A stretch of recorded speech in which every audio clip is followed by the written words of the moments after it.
operate here Yes, sa oo. So, 20,000, napakadami.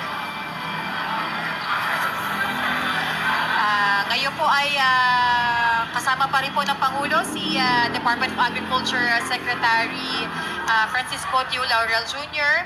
At ngayon po ay magkakaroon po sila ng isang maikling ugnayan para po direkta mismong marinig ng Pangulo ang mga pangangailangan ng ating mga mangingisda dito sa General Santos. Andito na kami para tingnan.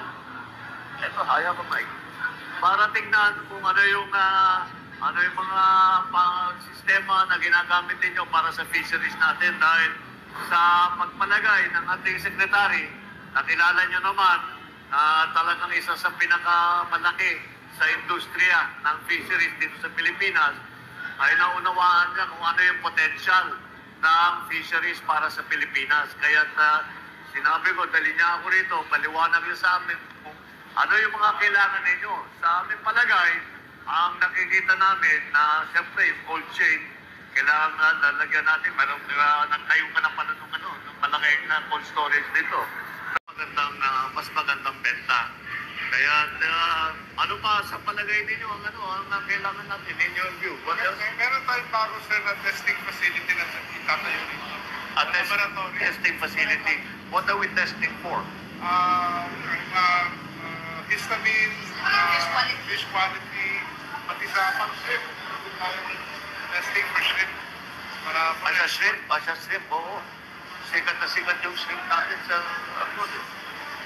pag binili mo yung black prawn sa Philippines.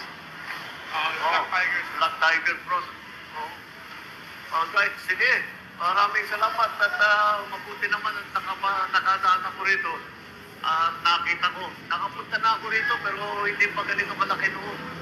Ngayon ay napakaganda na. Kaya gagawin namin ang lahat para ibubuhayin natin ulit ang ating fisheries. Dahil pagka pinag-aaralan namin yung mga pangangailangan sa kinakain ng Pilipino, napakahalaga sa diet ng Pilipino, sa kinakain ng Pilipino, yung isda, yung seafood.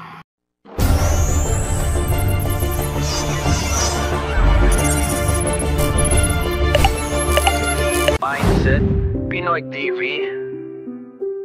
Buhay may kabuluhan, bawat galaw may saysay. Mindset Pinoy TV. Tunay na buhay, tunay na